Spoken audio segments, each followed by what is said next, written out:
Morning, everyone. Just wanted to let you know that Madame Jean is just running a few minutes late, but we will be getting started soon, but she is just a little bit fashionably late. Okay, so just keep chatting.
Testing. Good morning, everyone. We will just start in about 2 minutes, so if anybody needs to top up on their refreshments or anything, you've got 2 minutes.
Unsurrendered territory of the Anishinaabe Algonquin people.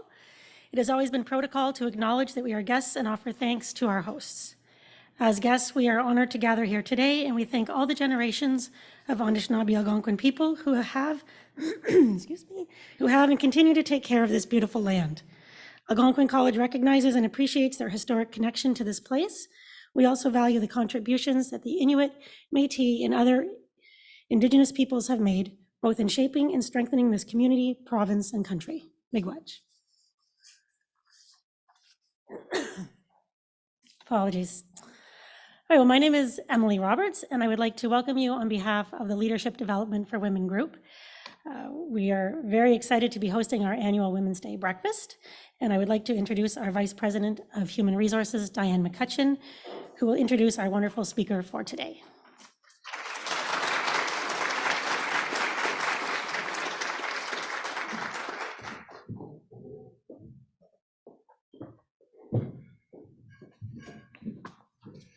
Thank you, Emily. Good morning, everyone. My name is Diane McCutcheon, and I'm the Vice President of Human Resources here at Algonquin College. It is my distinct pleasure to introduce to you this year's Algonquin College International Women's Day speaker. We are honored to welcome the Right Honourable Michaëlle Jean, 27th Governor General and Commander-in-Chief of Canada, to this event and to this college. The Right Honourable Michaëlle Jean came from Canada to Canada from Port-au-Prince, Haiti, when Canada offered political asylum to her parents, who were fleeing repression from the dictatorial regime in their home country. Her family experienced the ordeal of a forced exile, and like all refugees, the immense challenge of rebuilding their life elsewhere, starting from scratch, mustering all of their strength and their life experiences, motivated by the desire to contribute as full citizens to the development of their host country. Madame Jean holds a Bachelor of Arts in Modern Literature and Language and a Master's in Comparative Literature at Université de Montréal. Scholarships allowed her to pursue her studies at the University of Perugia, the University of Florence, and the Catholic University of Milan. Michaëlle Jean is fluent in 5 languages: French, Haitian Creole, English, Italian, Spanish, and she reads Portuguese. From 1988 to 2005, she enjoyed an outstanding career as a journalist, as a presenter, a news anchor on Canadian public television, both French and English networks. She also took part in documentary films produced by her husband, filmmaker, essayist, and philosopher, Jean-Daniel Lafond. In 2005, she was appointed Governor General and Commander-in-Chief of Canada, the first Black woman to reach the highest constitutional office of this country, a function she served with dedication for a 5-year term. At the end of this mandate, in October of 2010, the United Nations immediately called upon her as UNESCO's special envoy to support the reconstruction efforts in Haiti, her native country, devastated that same year by a brutal earthquake. She also served as Chancellor at the University of Ottawa from 2011 to 2014. In 2014, she was elected Secretary General of La Francophonie, the first woman to lead this multilateral organization comprising 88 states and governments on 5 continents. Together with her husband, Jean-Daniel Lafond, she has co-chaired the Michaëlle Jean Foundation since 2010, whose programs help support platforms and civic initiatives alongside some of the most vulnerable and disenfranchised, yet eager and creative young people in Canada, for vigorous collective action against exclusion. Michaëlle Jean currently serves as the Chancellor at St. Paul University College in Waterloo and the Chancellor of the African Development University in Niamey, Niger. A seasoned stateswoman and diplomat, her words serve to convey goodwill everywhere in the multilateral sphere. She is best known and appreciated for her convictions, her deep sense of universal humanistic values, the principle and rules of democracy, the rules of law, justice, fundamental human rights, and freedoms, which she never betrays. Il nous fait plaisir de vous accueillir et de vous pouvoir échanger avec vous aujourd'hui, Madame Jean. Please join me in warmly welcoming the Right Honourable Michaëlle Jean.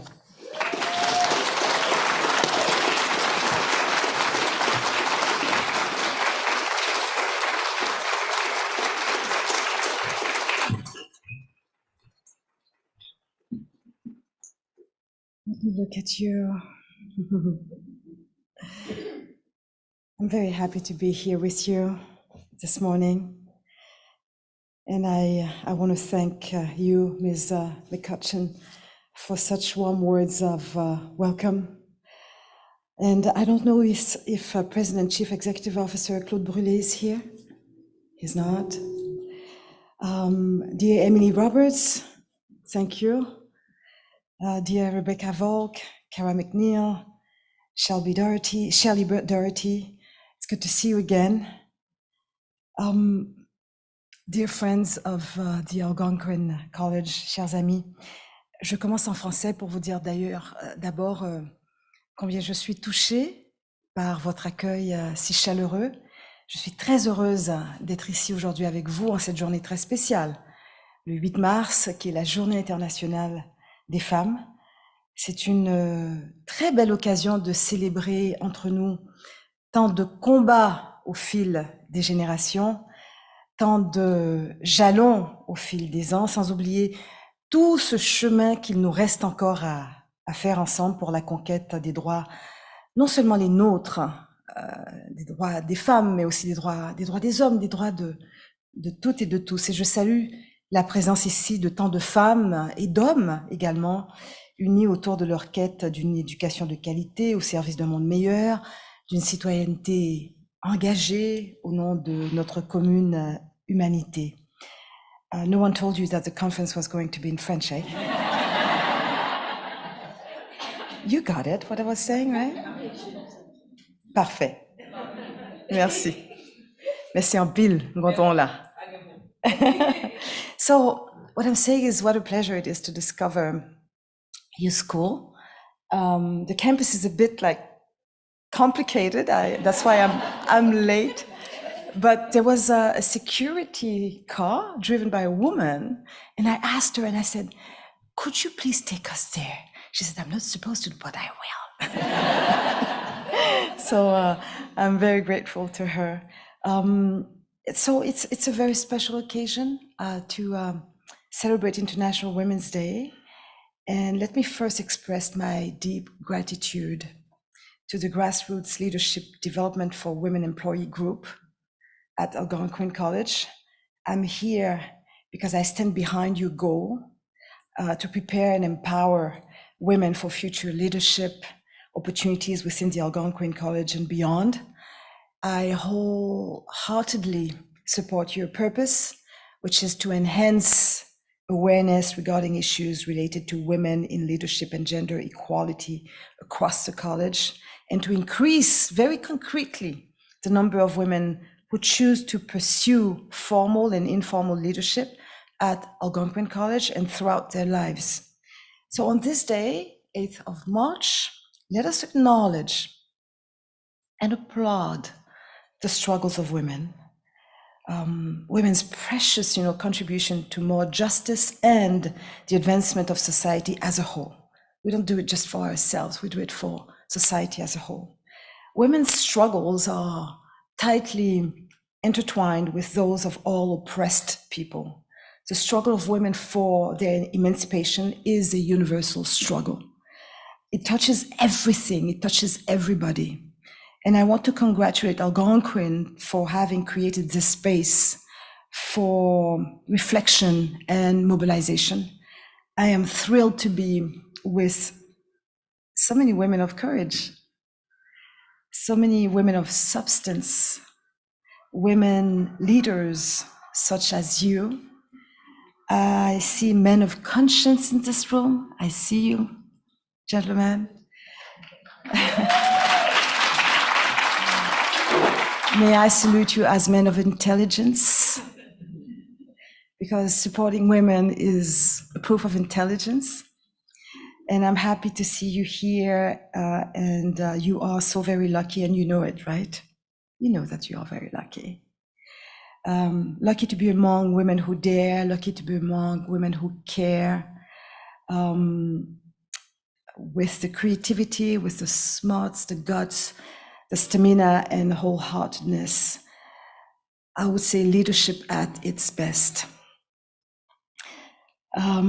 So let's do that. Let's give all women of Algonquin, women who dare, women who care, a big, loud round of applause. Can we do that?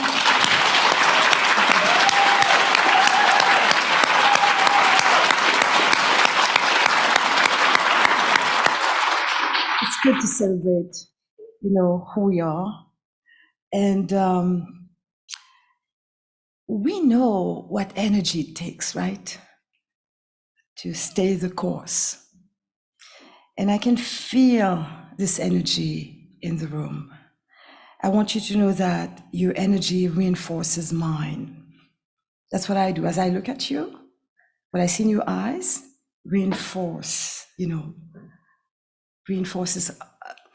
what I want also to share with you and my energy. And I want to congratulate the organizers for hosting such a timely celebration of women of leadership. Algonquin has pioneered important initiatives for equity, diversity, and inclusion that I salute, like inclusion infusions, introducing the Algonquin community to areas of difference and appreciation of diversity, or the well thought out and very strategic We Saved You a Seat program aimed at increasing female participation in science, technology, engineering, math, the STEM programs. With great relevance, the United Nations has proposed as this year's theme for International Women's Day, one that speaks directly to your goal: innovation and technology for gender equality. The choice couldn't be more timely. And let me run a couple figures real quick. 22%. Women make up only 22% of artificial intelligence workers globally. 44%.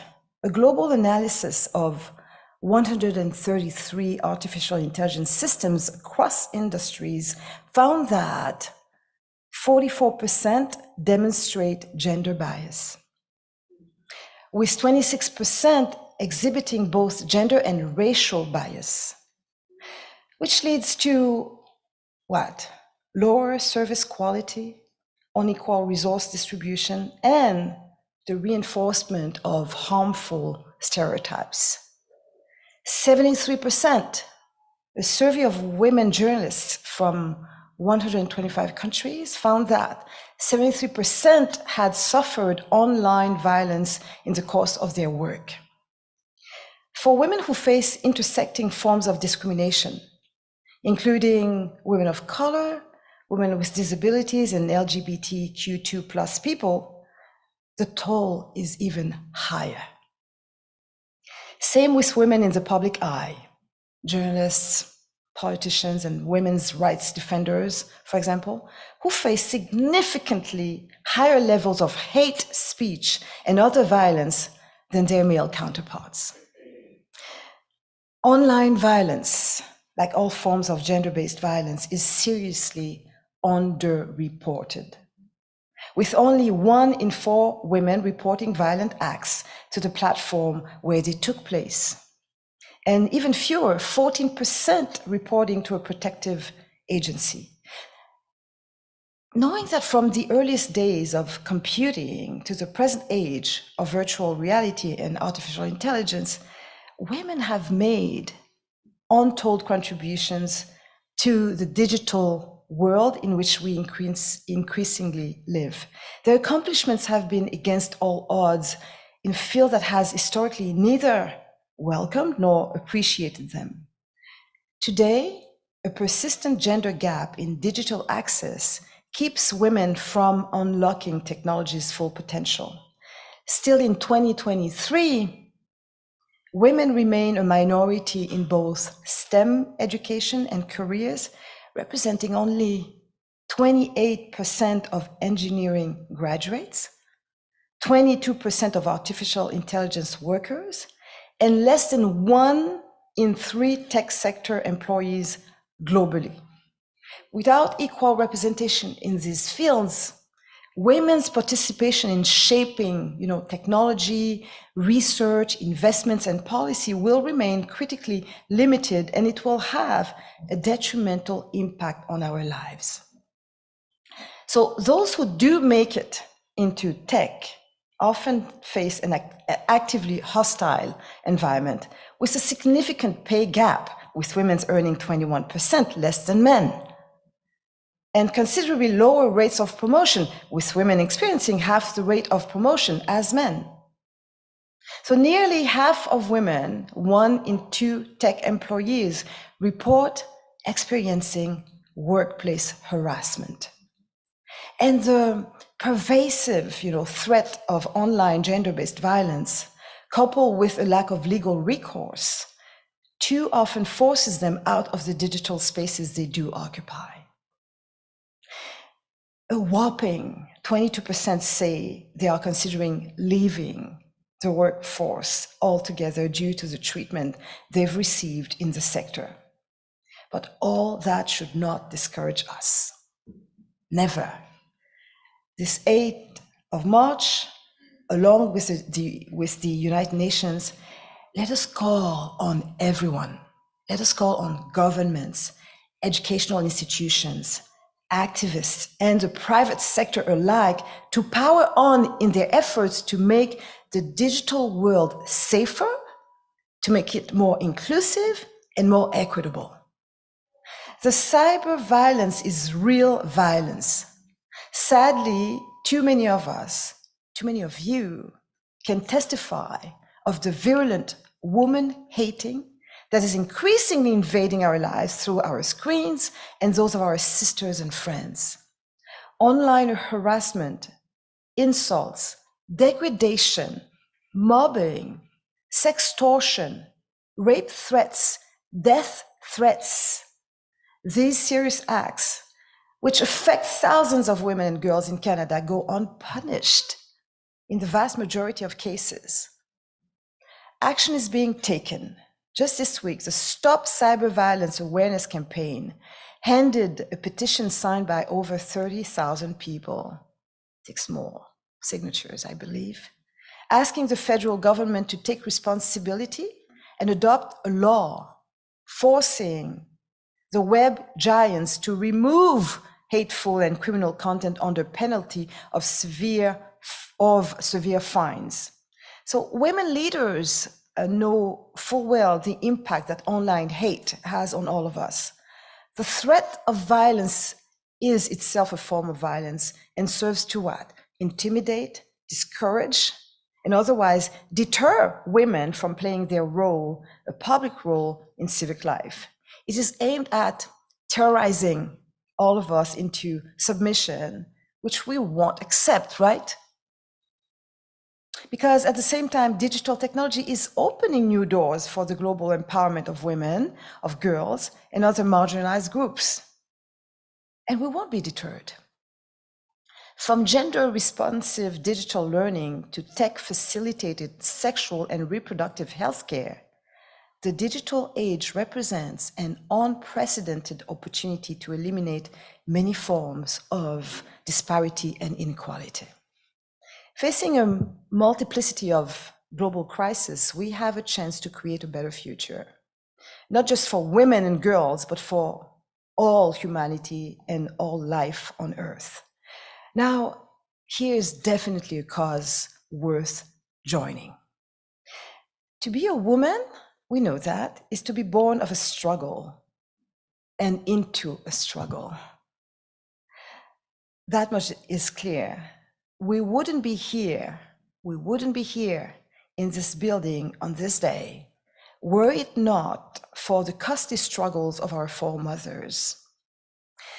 There was a time not too long ago when our presence on premises such as this college, in institutions of higher learning, in Parliament, in the House of Commons, in the cabinet, in the Privy Council, in the Senate, in boardrooms, in other positions of great responsibility, our presence would have been unthinkable. Remember, always remember, not only on, the 8th of March, remember all we had to conquer. Simply to be recognized as human beings with freedom to choose. Ours is a history of struggle and resistance and struggle for the right to vote, for the right to own property, for our physical and psychological integrity, for the right to study, for the right to love whom we choose, for the right to work, for the right to exist and be ourselves.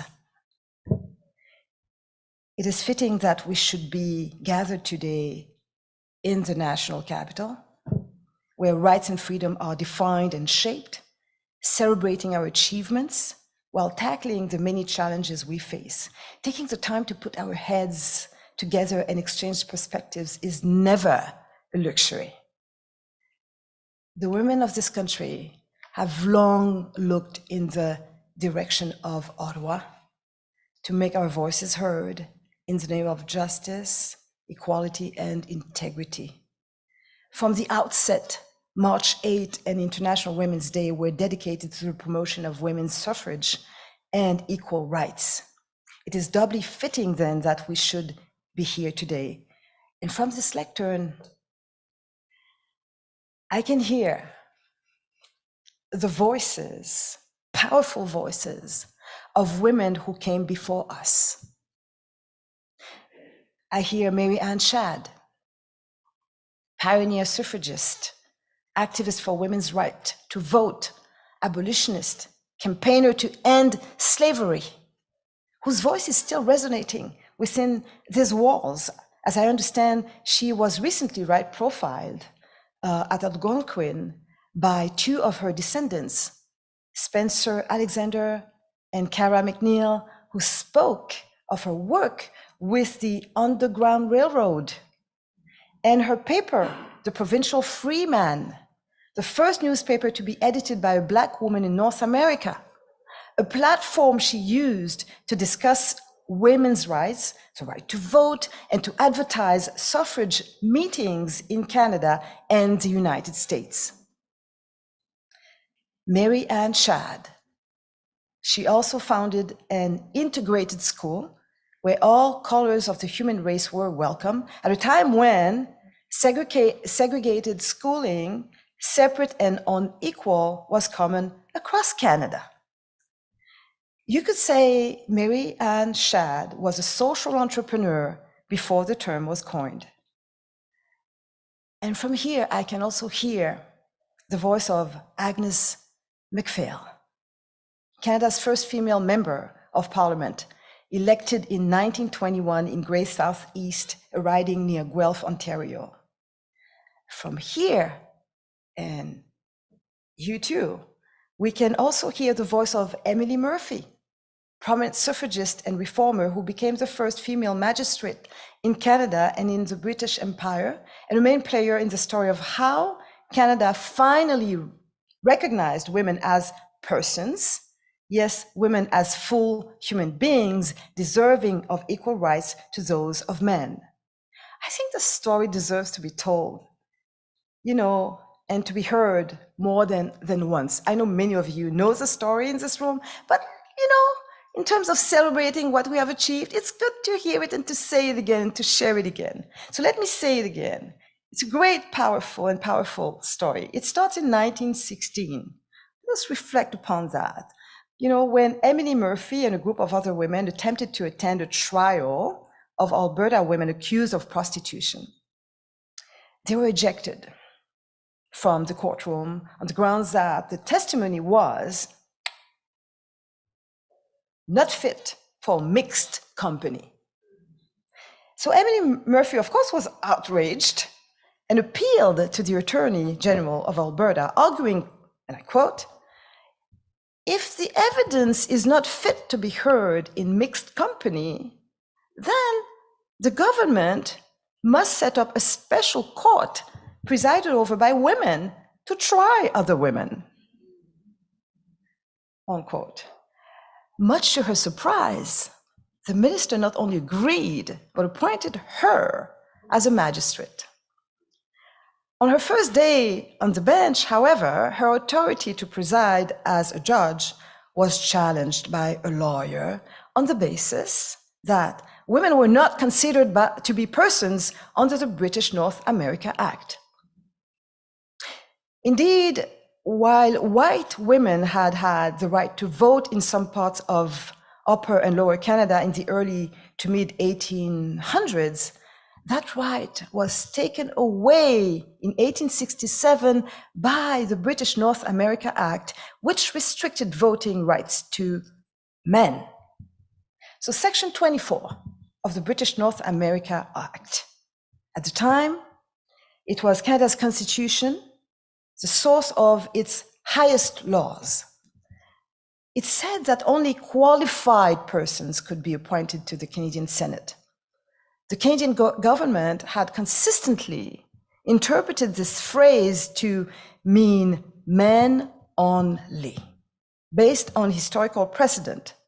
When the law was written, it had been intended to mean men and understood that it could refer only to men. Because of this legal challenge, Emily Murphy began a long campaign to have women considered persons and the archaic legal view overturned after a petition signed by nearly 500,000 Canadians asked that she be appointed to the Senate. Well, Prime Minister Robert Borden stated that he was willing to do so, but could not, on account of a British common law ruling that stated, quote, women were eligible for pains and penalties, but not rights and privileges, unquote. Naturally, suffragists like Emily Murphy were indignant. This interpretation suggested women were not qualified persons. Determined and ready to fight, Emily looked for a new way forward and found it. She discovered a little-known provision in the Supreme Court of Canada Act that said any 5 persons acting as a unit could petition the Supreme Court for an interpretation of any part of the Constitution. Thus, on August 27, 1927, she invited 4 of the brightest and most determined women activists she knew. Let us remember their names. Irene Marriott Paulby, Nellie Mooney McClung, Louise Crummy McKinney, and Henrietta Maria Edwards to her Edmonton home. Around a cup of tea on Emily's veranda, the famous 5 signed a letter petitioning the Supreme Court to look into the matter of whether the government could appoint a female senator. The 5 women came to be known as what? The famous 5, or the valiant 5. You might have seen the 5 statues of them, right? Having tea together near the Senate of Canada building here in Ottawa. But in March 1928, another disappointment struck. The Canadian Supreme Court ruled that women did not constitute legal persons. At last, a year and a half later, on October 18, 1929, the Privy Council ruled that women were considered persons under the British North America Act and were eligible to serve the Senate. Undeterred, Murphy appealed to the Judicial Committee of the Privy Council in Britain, the highest court of appeal at the time. And again, I know many of you in this room probably knew some of that story, but it's always good to remember it. That landmark ruling paved the way for women to enter government and helped change society's attitudes towards women in many other professions. The famous 5 finally saw their reward on February 15, 1930, when Karen Wilson became the first Canadian woman named to the Senate. So that victory, which had been a long time coming, happened less than 100 years ago. So there are so many other stories of valiant women here at home and abroad, a great many still untold, I found that one fitting to where we are and why we are gathered here today, knowing that these women fought for us all. They fought for every one of us in this room, and they fought for all women. And I think that they fought for the greater good.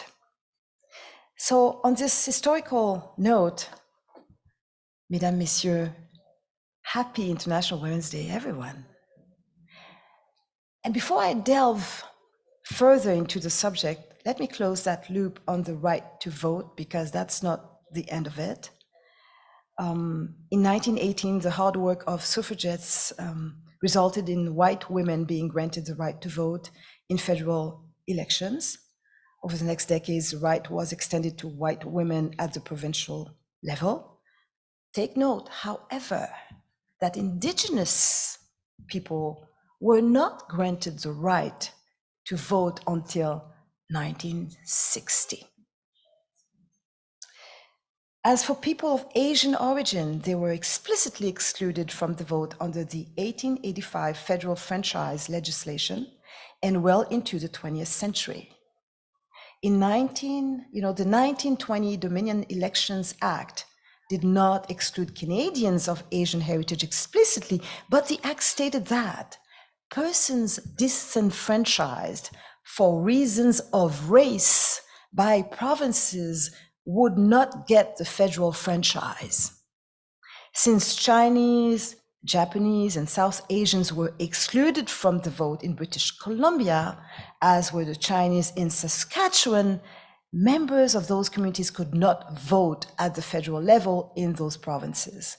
Despite continuing protests, Asian women and men waited until 1948 to receive the vote, the year of the United Nations Universal Declaration of Human Rights, which Canada helped to draft and then adopted. During the period of African enslavement in Canada, from the early 1600s until its abolition on August 1st, 1834, Black persons were legally deemed to be chattel property, personal possessions. As such, Black persons, like women, were not considered to be people and therefore did not possess the rights or freedoms enjoyed by full citizens, including protections under the law and involvement in the democratic process. So Black persons in Canada secured some rights and freedoms as their social status changed from enslaved persons to British subjects with the gradual abolition of enslavement. However, because of their skin color, Black Canadians faced racism and their civil rights and civil liberties were limited. The rights and freedoms of Black women were further restricted by virtue of their sex. So most women did not gain suffrage at the federal level until 1918 and between 1916 and 1940 at the provincial level. Black men had the right to vote provided they were naturalized subjects and owned taxable property. So until 1920, most colonies or provinces required eligible voters to own property and have a taxable net worth. A practice, of course, that excluded poor people, the working class, and many racialized communities. This we know, the intersection of being Black and being a woman only adds to the weight of oppression. Today, working-age Black women are less likely to be employed compared to other women and other men in Canada, including Black men. Today, when comparing annual income across major cities in Canada, we find Black women have lower median annual income when compared again to other women and other men in Canada, including Black men. This means Black women do worse than almost everybody else. We don't come out of this unscathed. The repercussions are serious. They shape our living conditions, where we live, what we eat, and so on. In 2021, Black Canadians were 2.5 times more likely to live in crowded, unsuitable housing compared to other Canadians. 2.5 times more. Black Canadians are almost 3 times more likely than white Canadians to report living in housing below standards. Statistics Canada data show that while the national home ownership rate is 73%, only 48% of the Black population live in a home they own, one of the lowest home ownership rates. Not surprisingly, among those renting their living spaces, 69% identify as belonging to racial minorities.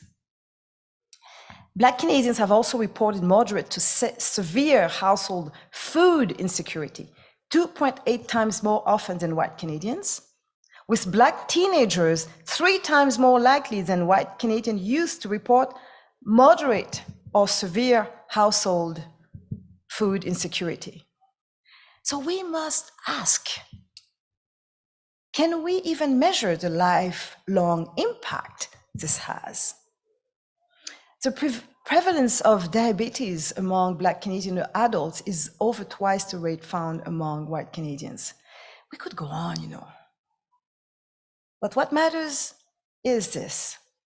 Behind the statistics about us all, underserved communities, Indigenous Black communities, mostly, behind the statistics, real lives are impacted. From this picture, a simple truth emerges. Exclusion takes lives. We need to say it. Exclusion takes lives. A society that fails to include not only shirks its responsibilities and fails to care for its people, it deprives itself of vital contributions. So it doesn't make sense to exclude. Car vous savez ce que produit l'exclusion, n'est-ce pas? L'exclusion produit un immense déficit d'idées, un immense déficit de perspective, de possibilités, d'énergie, de participation, de synergie constructive, et au détriment de la société tout entière. Exclusion creates an enormous deficit of ideas, of constructive energies, synergies, and possibilities to innovate, a deficit of participation, a deficit of growth, and a deficit of development. We need to say that. This is what exclusion does to us all and to our nation and to our society. Each time we are being treated as subhuman, as inferior beings, it creates a form of injury. It eats you from the, it eats at you. Yeah, it definitely eats you, but it eats at you from the inside. It hurts. Not being recognized, how that undermines a person. Because by not recognizing you, they seek to make you invisible, and still we are being called and classified as visible minorities. Right? This makes sense. Yeah. Yeah. Yeah. Yes. We're facing it. So, and such torment can kill a person, and it does. The facts are there. That is why we need to build the longest, strongest human chain ever seen in history, hand-to-hand solidarity extended across life experiences, skin color, gender identities, and cultural backgrounds. We need that chain of solidarity.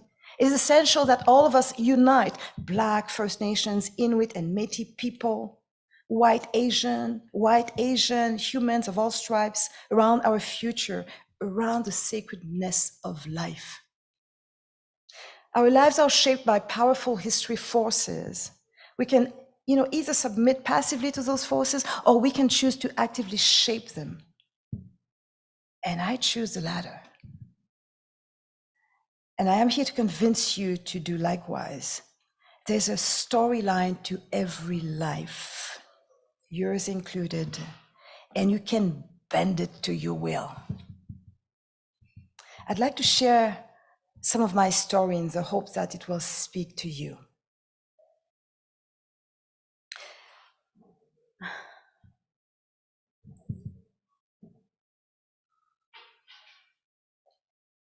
It is the story of how I came to serve women's rights and human rights. It's a real life story that shaped the person that I am, the person you see in front of you now.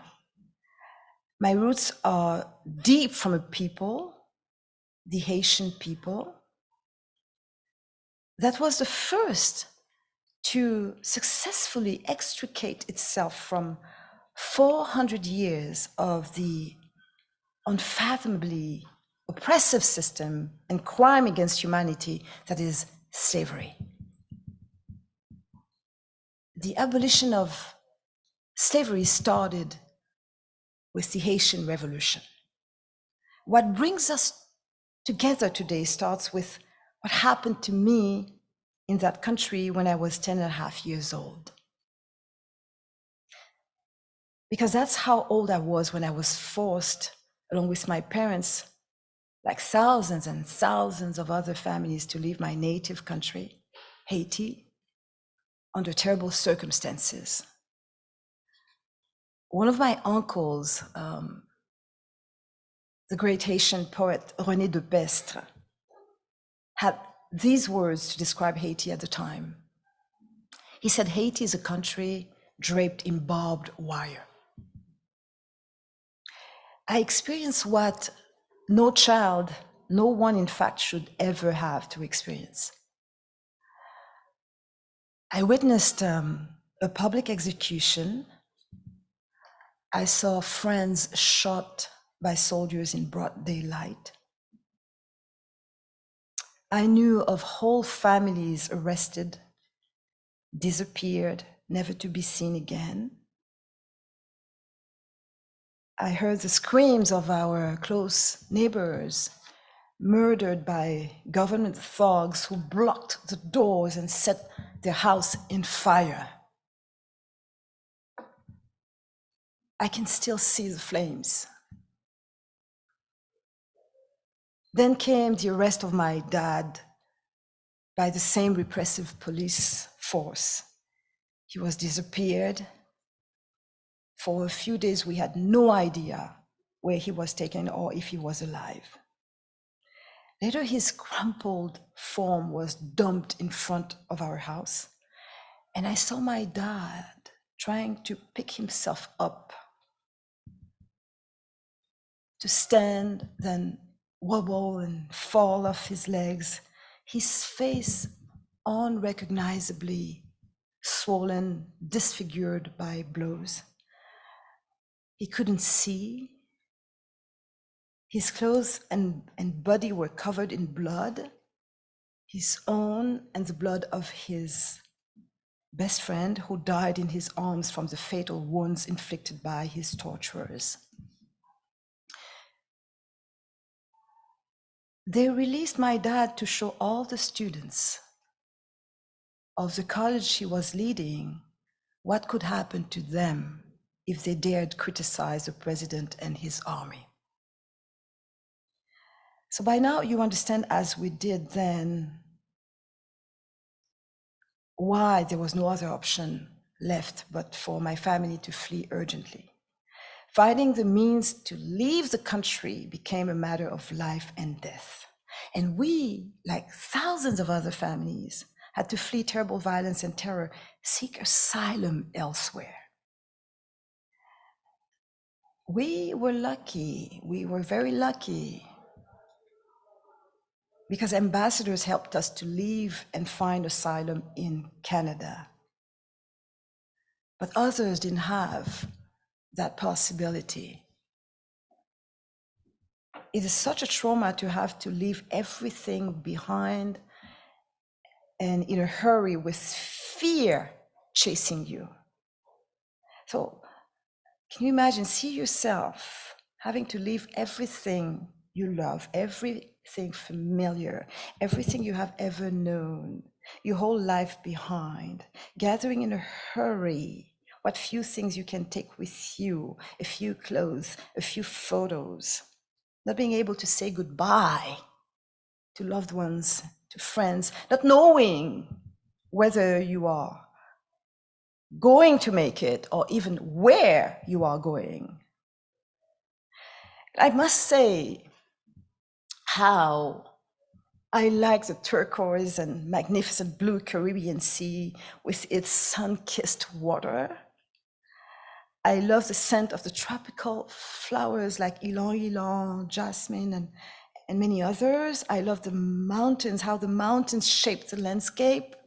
I love the sweet taste of mango and papaya, the sweetness of sugar cane and fresh coconut, the aroma of vanilla in milk, the sticky drips of juicy pineapple on my cheeks. I love following my mother on her literacy campaigns across the country.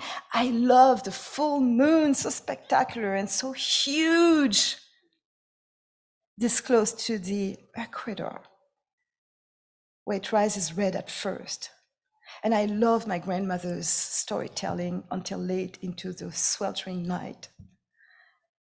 And how I love the whispering of the palm trees swaying in the breeze, the chirping and singing of colorful birds. And you could say I was a happy child who found herself in a horror movie. So now picture that 10-year-old girl, little asylum seeker. When you hear these words, asylum seekers, refugee, from Haiti, landing at Dorval Airport in Montreal, Montreal, along with her mother and younger sister on a cold February night. To leave your home and native land forever is to part with your own body. To leave behind the only flesh you ever knew. To leave behind the soil, the universe, everything that fed and sustained you up to that point. Everything becomes an out-of-body experience from then on.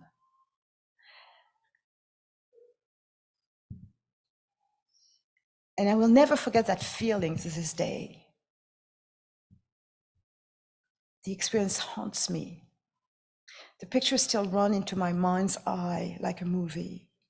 Finally, Canada, there I was, a child of the South, a child of the sun, having to adapt to a completely different environment. The cold, the winter. We arrived in February, right? That icy land was scary, I must say, at first. But how magic that first snowfall we experienced, my sister and I. We were free. And so happy to be reunited with my dad, who arrived first.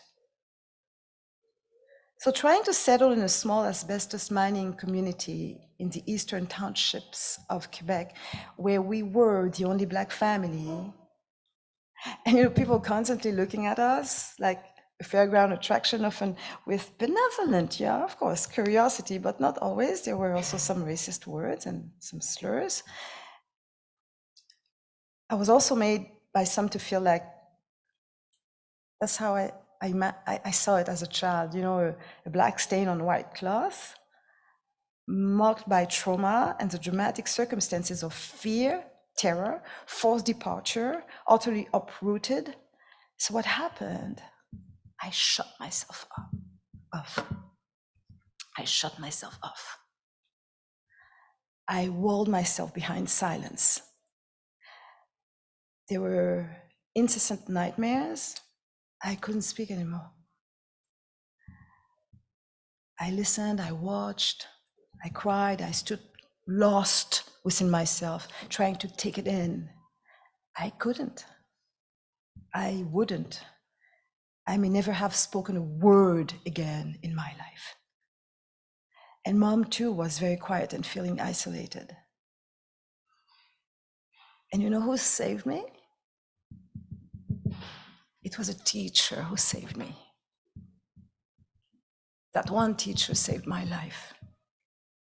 She called me to the front of the room in front of the whole class, like I'm standing now in front of you. She called me, and in the gentlest voice, she said, Michaëlle, raconte-nous ton histoire. Tell us your story.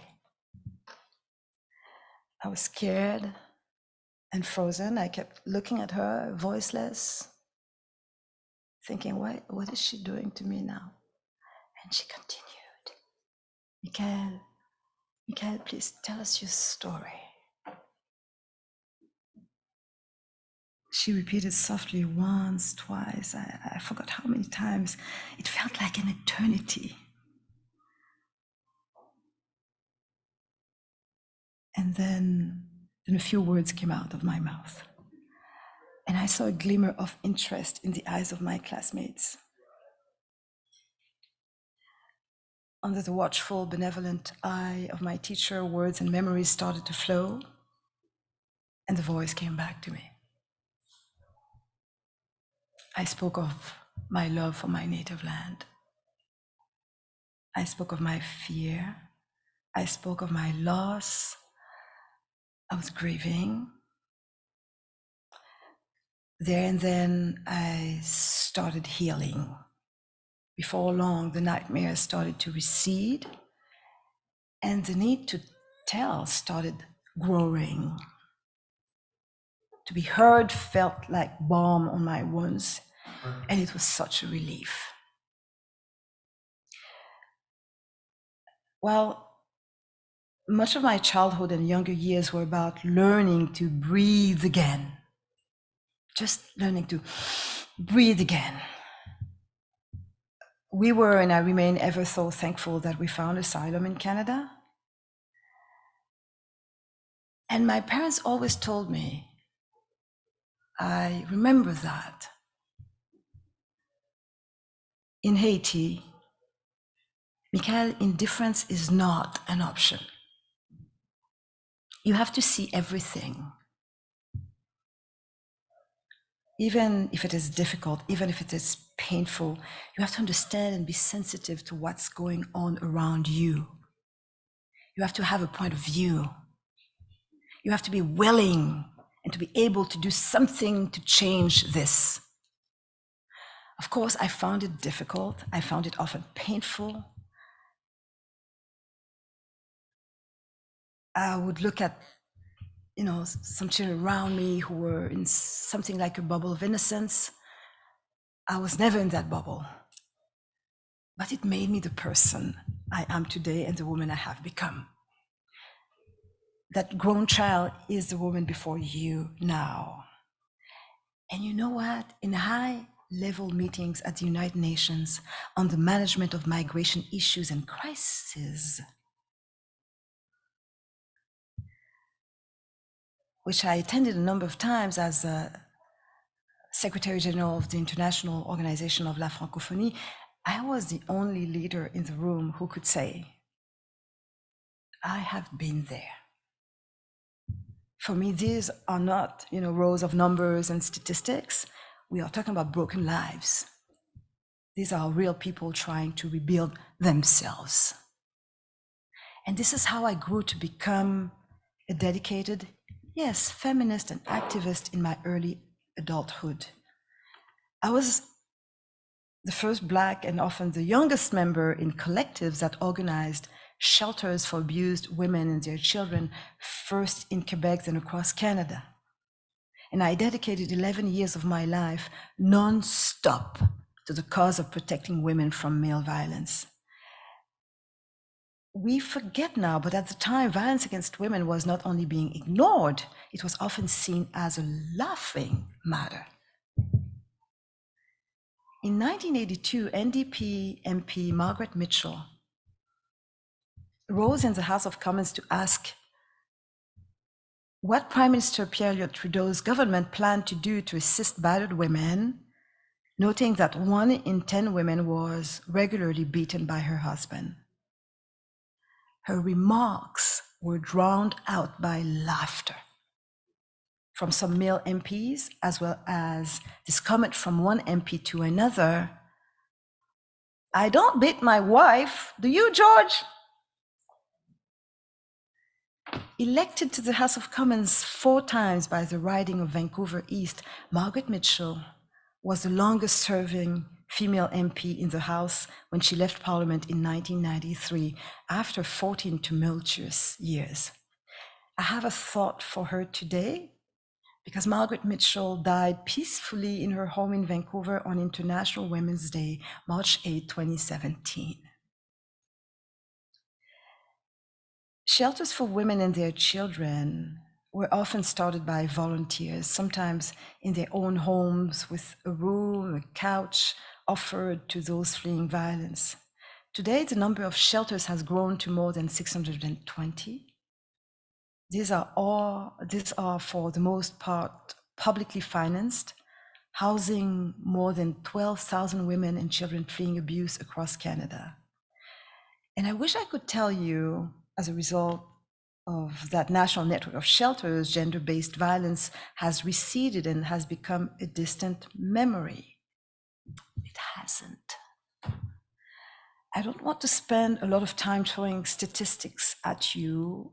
If you're like me, they all start to blur after a while. However, I'd like to share a few, just to set some context. A woman is killed approximately even every 6 days. Every 6 days, a woman is killed by her partner or former partner. This is 8 times the rate at which men are killed by their partner or former partner. Intimate partner abuse is the most commonly reported violent crime against women, 42% compared to 12% for men. In 2018, 44% of women reported having been subjected to psychological, physical, or sexual violence by their intimate partner. More than 4 women out of 10. Indigenous women are 12 times more likely to be murdered or go missing than other women. Police reported intimate partner violence is 75% higher in rural communities than in urban areas. 2/3 of us know a woman who has been subjected to physical, emotional, or sexual violence. I know so many. I'm sure it is the case also with you, despite even the age of the youngest of us here in this room. And the question is, how is this acceptable? How is this possible still in 2023? The aftermath of intimate partner violence costs Canadians $7.4 billion a year, $7.4 billion a year. And this reality we are determined to change. Among my many commitments, I currently serve as co-chair with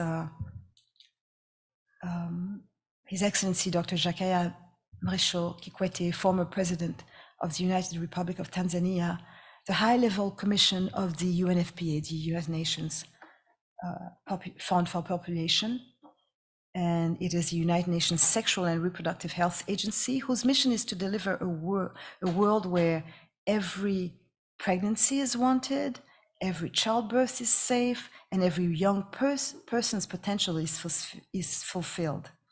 So 0 unmet need for family planning, 0 preventable maternal death and diseases, 0 sexual and gender-based violence and harmful practices, including 0 child, early and forced marriage, as well as 0 female genital mutilation, and elimination of all forms of discrimination against all women and girls to realize all individuals' full socio-economic potential. I'll spare you the details, but it's a lot of volunteer work that I am happy to do on behalf of all of us. And on behalf of all of us, we can't accept that 232 million women who make the realistic and conscious decision to control the frequency of their pregnancies, including for health reasons, do not have access to modern contraceptives. 232 million women. So on behalf of all of us who can't accept that every day hundreds of women die in childbirth from preventable causes.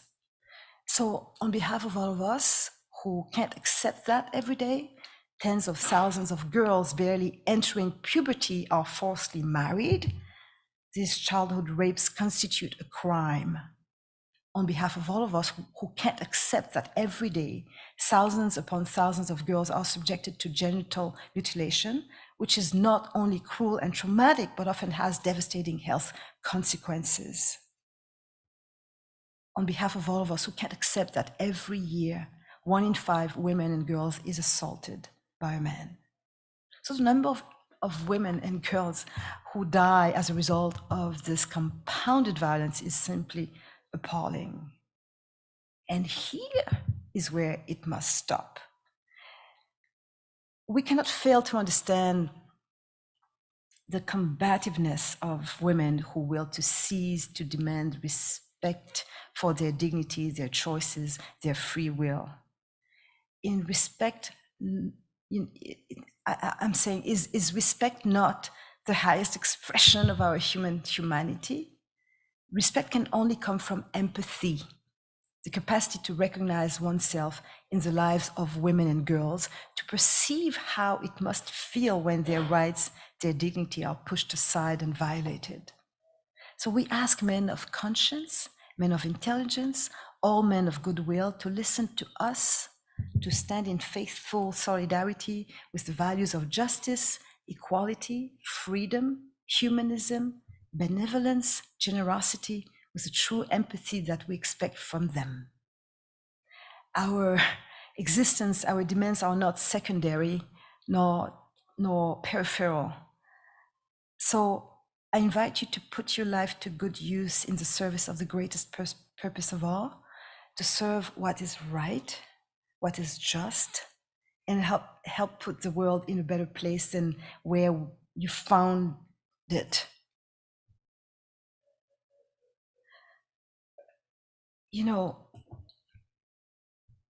Aren't we here to make sure that our children and our children's children don't face the same injustice, indignity, abuse, and brutality that still exist today?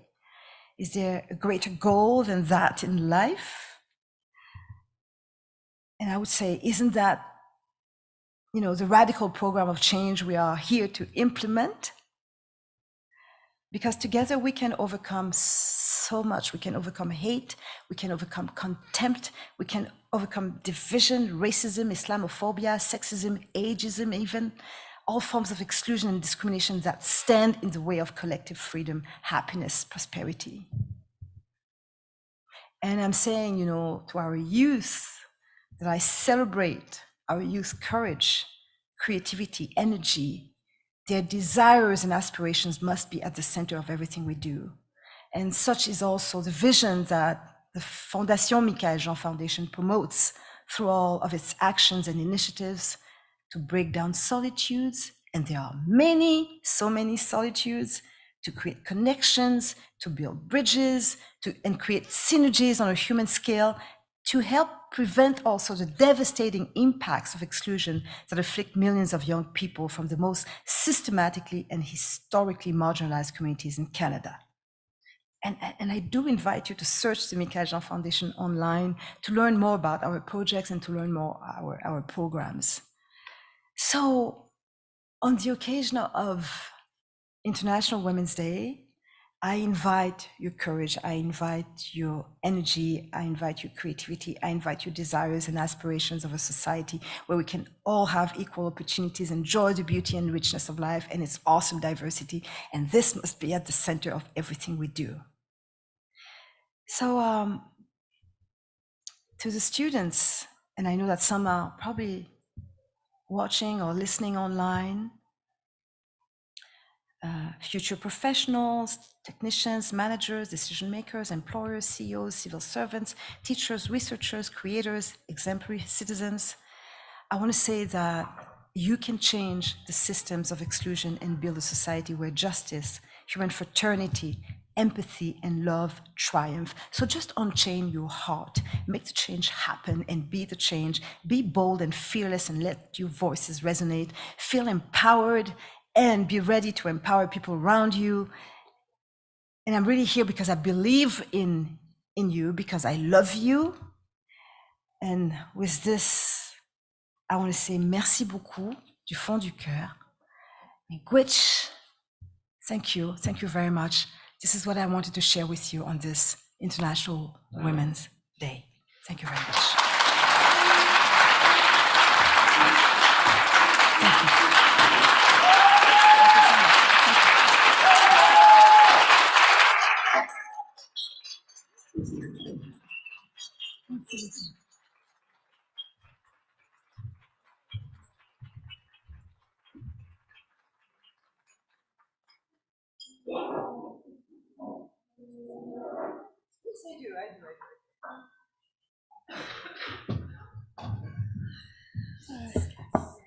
Thank you, Madame Jean. Thank you for sharing your story with us.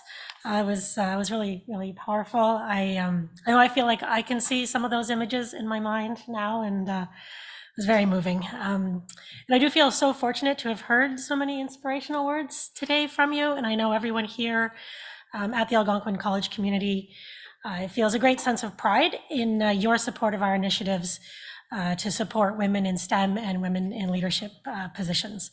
Madame Jean is on a bit of a tight schedule, but I think we have time for a few questions if anybody in the audience would like to ask.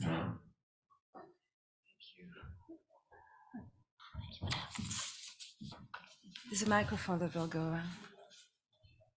Merci Madame Jean. Merci. È un onore e un piacere. Voglio dirti che le tue parole mi hanno toccato profondamente nel cuore. Grazie. E la tua storia la porto con me. For the rest of the people, I will go in English. My question to you is, we're talking about leadership. We get those to those spaces, into those spots. What happens next? The biggest issue that I find is we have all the support getting there. We get there, and then either we're getting faced with, I don't want to say backlash, but you're still you haven't stopped fighting. But some of the people you're fighting with are other women.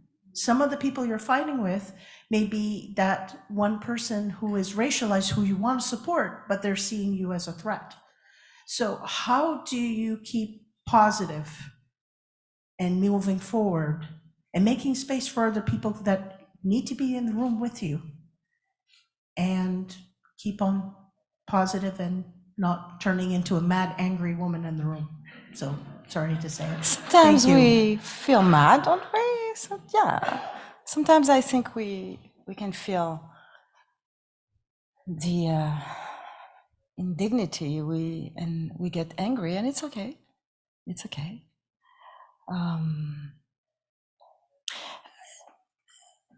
There's one thing you said. You want to sometimes go and support the cause of racialized people, but they see you as a threat. I want to say that there's never really that feeling of you as an ally or not racialized being a threat. I think there's a real desire to see how far you want to go. There's a real desire to see how much you understand, and it feels good to feel recognized, and your empathy feels good. Empathy is about being able to identify to the other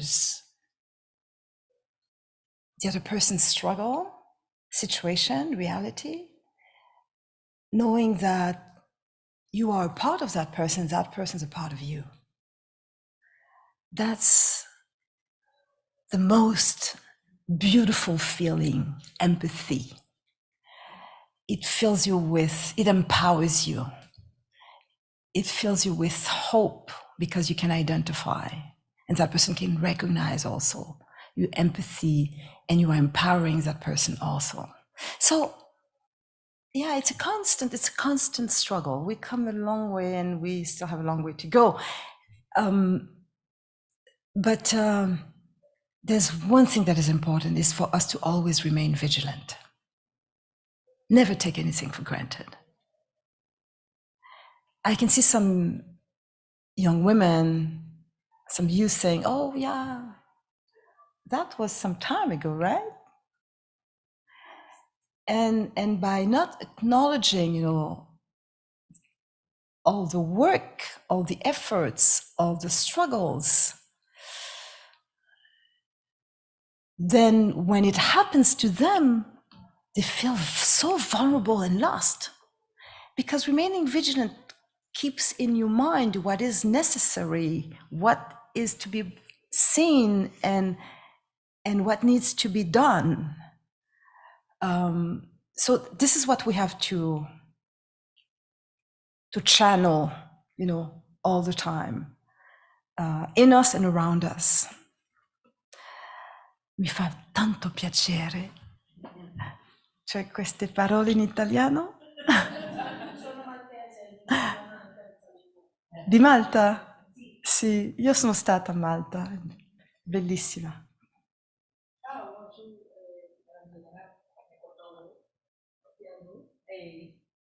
Yeah, moi bien content en rencontre aujourd'hui. Merci Et un peu. oui, je me rappelle la conversation. Fier de vous, ça me devrait dire, parce que je vais continuer en créole. Thank you for coming, and we appreciate you, and we're very proud of you. While I join you, and I think everybody watched the news, they saw Haiti, they saw where everybody can see where we are right now. And that I would join you when you say, when you abuse the society. To me, I always say to my friend, and everybody wants to hear, my Caucasian friend or any friends that I have, I said, what happened to Haiti right now, what's going right now, is the remnant of colonization. It's the remnant of slavery.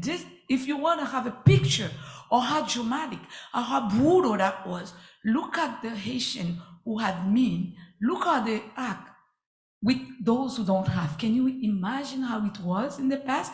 They always have to distinguish themselves from the poor, from the illiterate, from the this, from the that. So we treat the society like that. I told them, the bandit, the gangster on the street right now, they were kids once in their life. I was in that car. You were in that car when we were going to school, because we from that kind of this level in society in Haiti. When these young kids, when these 10-year-old, well, we were 10-year-old, they were wiping our windows. They were naked. They were working barefooted on the street. What did we do? We turned our face. What did we do? We did not. We went outraged. Our parents, our grandparents, they went outraged that a 10-year-old is barefooted on a Monday, not going to school. What do we think we were creating? I said, what happened back home is the remnant of discrimination, of brutality. There's nothing positive that ever coming out of treating another human being that way. That was to rejoin what you were saying regarding racism and discrimination.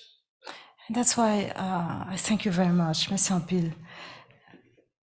That's why, and I would go back to the work we're doing at the foundation.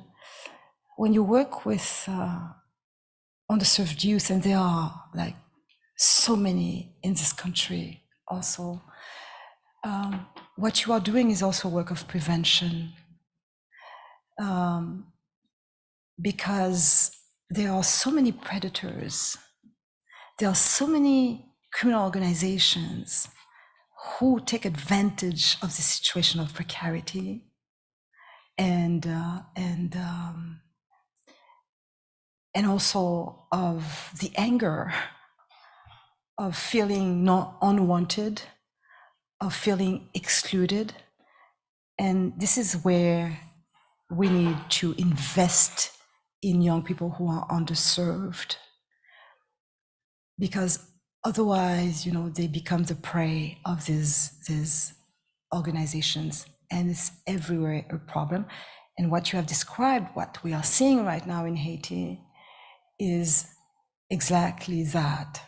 Narco traffickers, armed traffickers, human traffickers who destabilized countries so they can unleash, the secrets of their trafficking activities. And the more destabilized the country is, and it's a continental problem, the most, profit they make of the situation. So it has to be seen as a shared reality, as a shared responsibility. And that's why when Haitians are also saying to Canada, listen, a lot of police officers in the national police force are infiltrated. They're not, and those who can serve are not trained. They're not equipped. The problem is such that the capital right now is completely controlled by more than 200 criminal organizations. So you can imagine the ordeal.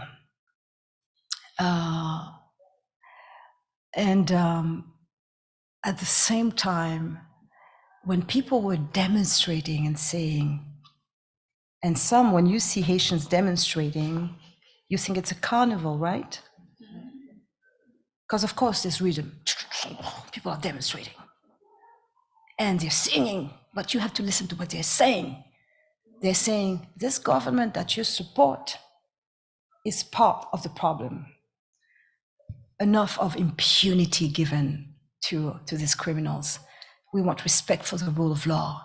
We want respect for the constitutional order. We want the end of impunity. We want the end of this, extreme misery we are experiencing. And listen to us. Listen to us as we're saying that instead of looking in the other direction. I can go on and on about the problem. You open the door. If you don't mind, we can talk about it later. But that's okay, but since you were talking about discrimination. Yeah. This is how far discrimination, yes, absolutely. Yeah, even in Yes. And this is how far exclusion can take us. that's what I want. You're right. C'est ça net. Thank you.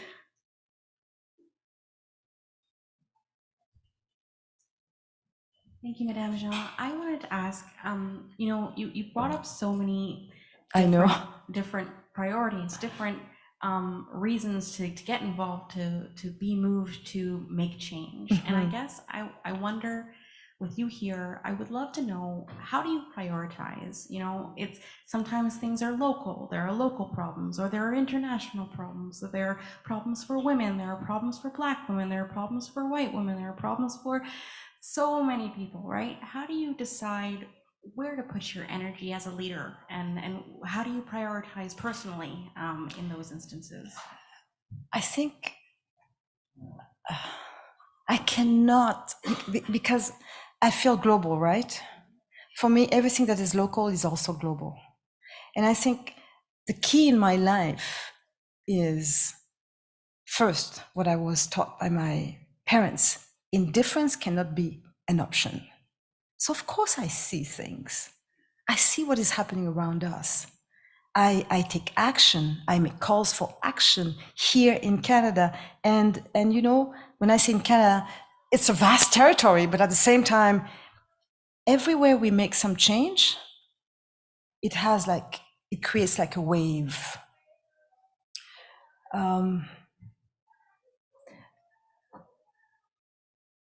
We took advantage, with the foundation, we took advantage of the International Decade for People of African Descent, proclaimed by the United Nations. It will end in 2024. But we felt this urgency to take this opportunity, and on 3 pillars: recognition, justice, development.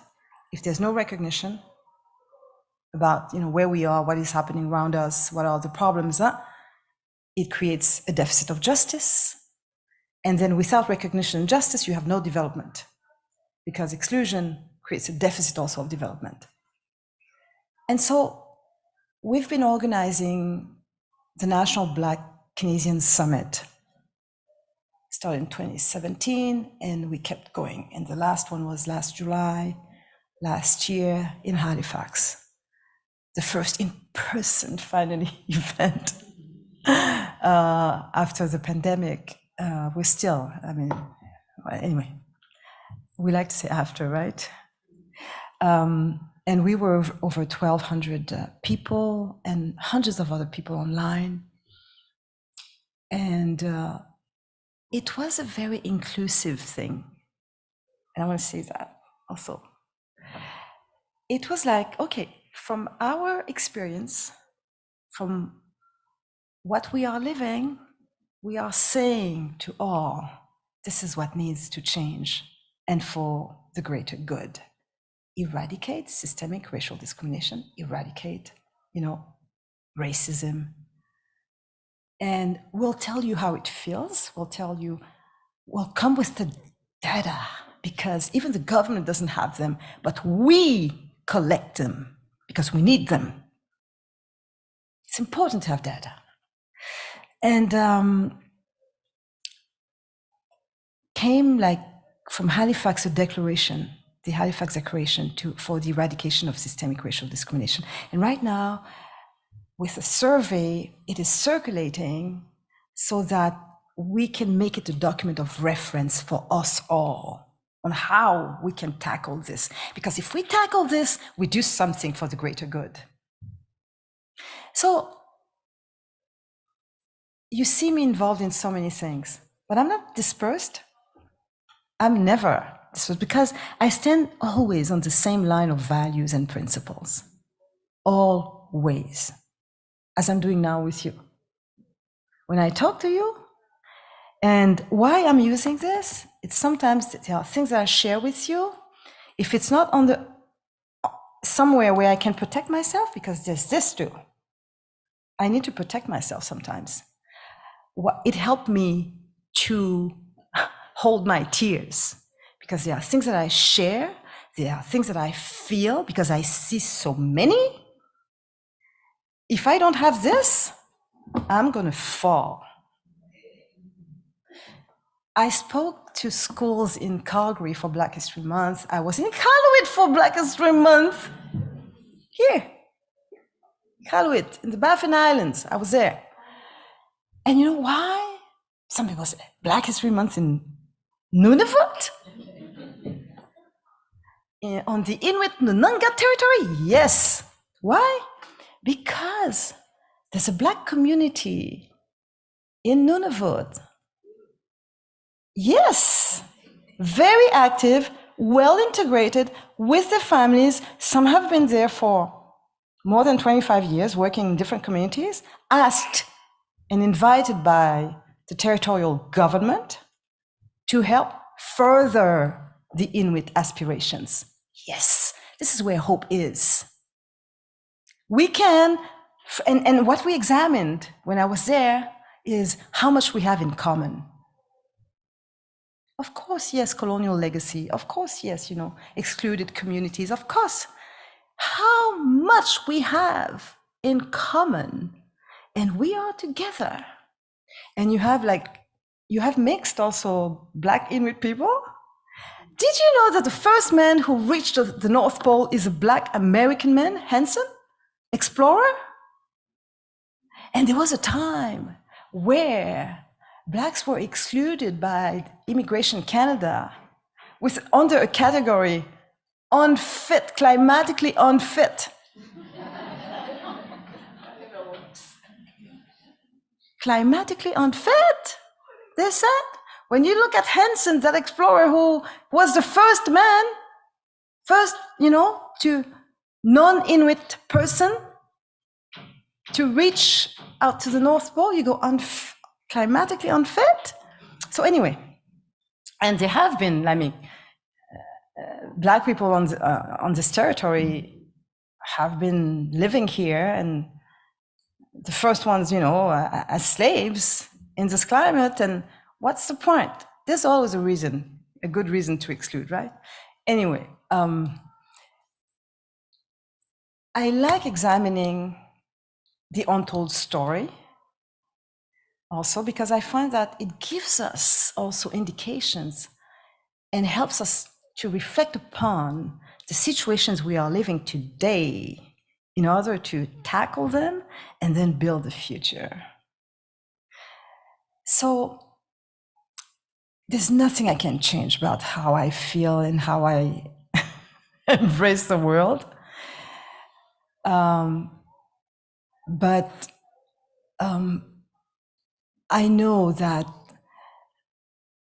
when people see that you get it, when you listen, when you give space to what they need people to understand, it's a great way to serve. You love that? I know. I can see it in your eyes. Yeah. So it doesn't matter, you know. Yeah, of course, but it comes to what? Fighting for, with humanism, you know. It's making this world better, and every cause is connected to the other, right? It's a chain. Yeah, it's intertwined. Yeah, intertwined, c'est ça. C'est un mot pas facile à dire, hein? Intertwined. Mais c'est beau, c'est exactement ça. Intertwined, ouais. C'est ça. Other questions? I still have time. Or a comment, something you want to add to the conversation. Cannot be just me talking. Oui, monsieur. Thank you for explaining quickly, short question. What are your advice for bringing change? If you give 3 points, thank you. For being the change? Bringing change. Bringing change. Speak out. Listen. Take action. You know, and have this capacity of bring people together around the situation just by speaking out yourself and providing, you know, the space for people to do the same. Examining also, you know, how much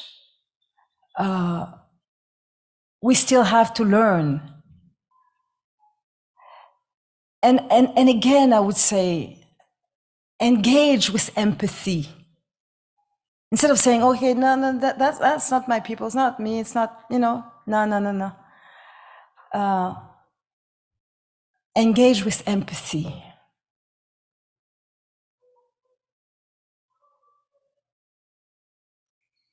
Do you have more?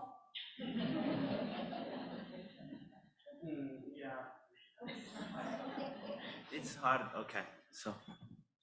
Be fearless. Yeah, okay. One thing, you know, I'm a part of diversity and inclusion led by HR, Sarah Goen. We just released the blueprint for this, you know. So I just want to be, I hope I don't. Go ahead. I don't offend people. Go so ahead. I just read the document, and the document is excellent and a great milestone to bring change, okay? For what you talked about, equity, inclusion, and diversity. So in that, there were mention of indigenous awareness, mention of Asian anti-racism, but there wasn't any mention of Black people, or, you know, a word Black, you know. In that document? In the document, yeah.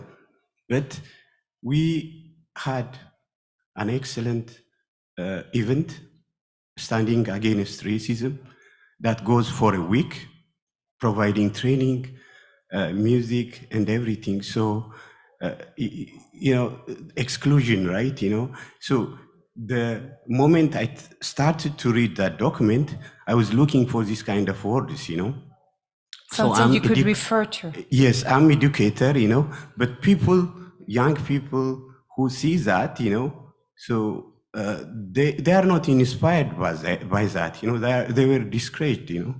So what's your advice for all of us, you know, so that we are inclusive, we are empowering the young people, okay? Thank you. I think the fact that you stood and said that is already a way of taking action.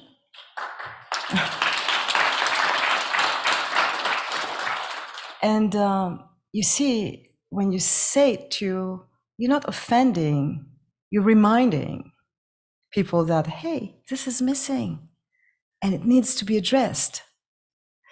And we should never shy away and with the impressions that, oh, I'm shaking the box here, oh, it's not comfortable. We need to have these conversations, even when they are uncomfortable and because they are uncomfortable. And this is what I like with a lot of youth that we work with, is their eloquence, how they're not going around the problem, but straight to it. When we had the second National Black Indian Summit, and it was here in Ottawa, we had we ended, you know, on Parliament Hill, and we had meetings with some of our lawmakers, you know, ministers, and on the different themes that we had been, you know, working on at the summit. And I remember this moment when we sat with Minister Lametti, Minister of Justice, and among us there was a group of youth who had created an initiative. It's an after-school program. They were young, but they had created that because they saw the necessity for it in their neighborhood. And they were from Toronto. And they were explaining to Mr. Lametti the stress of constantly feeling that you're not wanted, it's not for you, you will fail, you're in the wrong place at the wrong time, you're always seen as, you know, suspicious, a threat. And they said, this minister is such a stress, and it has an impact. It impacts, you know, our mental health and that of our parents. So Mr. Lametti was taking notes. And at one point he had that moment of such humility when he said, I never thought of that connection and how it can impact someone's mental health. And I thought, this is great, because he looked and said with humility, now you're making me understand something, and it's important. So I think that this is what we need to cultivate also, this humility of saying, oh, I had not seen that. Oh, I'm listening to you. Something should be done about that. Now I get it. This is why, you know, the energy that we have coming from the youth as we work with them, this underserved youth, but nevertheless with so much ideas and who are part of the solution. And we like opening the spaces, and we hope that we can do that also with you here.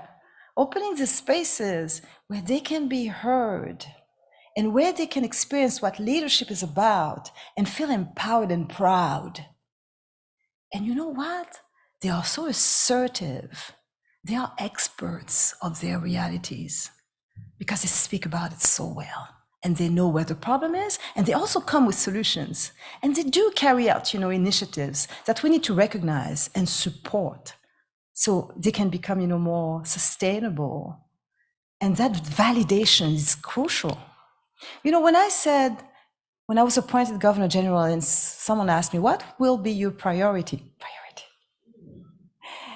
And I said, youth. It could have sounded like a platitude. Oh, my priority will be youth. And I remember the institution, Rita Hall said to me at the beginning, yeah, maybe guides and scouts. Of course, guides and scouts. But I said, well, go deeper. And the idea is not to bring them to us or to me. It's to go where they are and to see what they are doing and what they have to say. My goodness, the journey started with them. Everywhere across Canada, we saw these young people trying hard to tackle some, issues.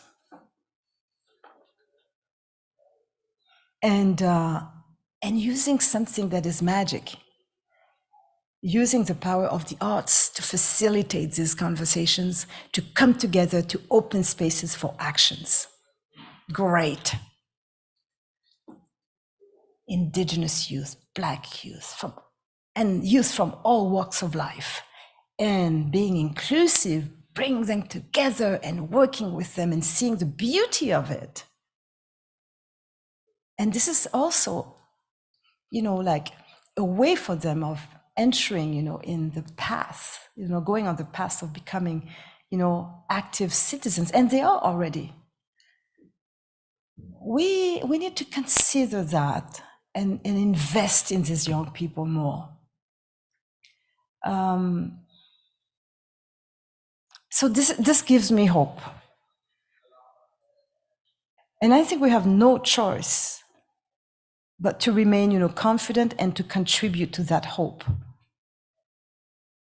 And to contribute to, these actions that can make the change that we want to see happen. And it's all of us, it's each of us here. Each of us here, there's always, a way, a place, and let's come together as we're doing that. Yeah, it's a lot of work, but it's worth it. It gives me joy. It gives me a lot of joy, even when I cry, when I'm in pain, and sometimes, I feel that, maybe you should protect yourself a little bit. So what do? I get some help and I continue. Do you get help? Yeah, it helps. When you get help, and that's what I like with the youth. They are addressing it now. They're saying, mental illness is something that we need to address. Anxiety, that pain. We live in a world of so many uncertainties, right? The pressure we're under, and the pandemic created I can see it in my daughter, she's very anxious. Her generation is. And they're saying, that pain is there and we need to talk about it. And I think it's something interesting because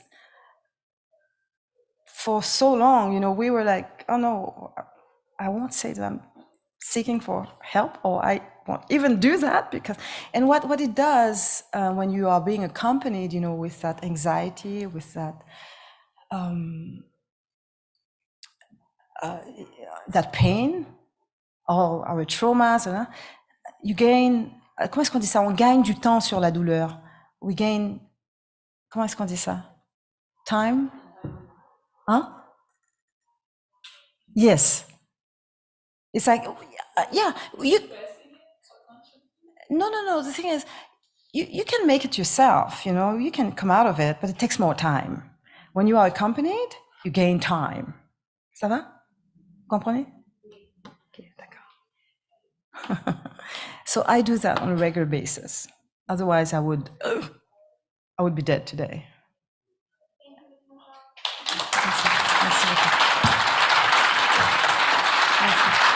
Thank you for your time. Merci beaucoup.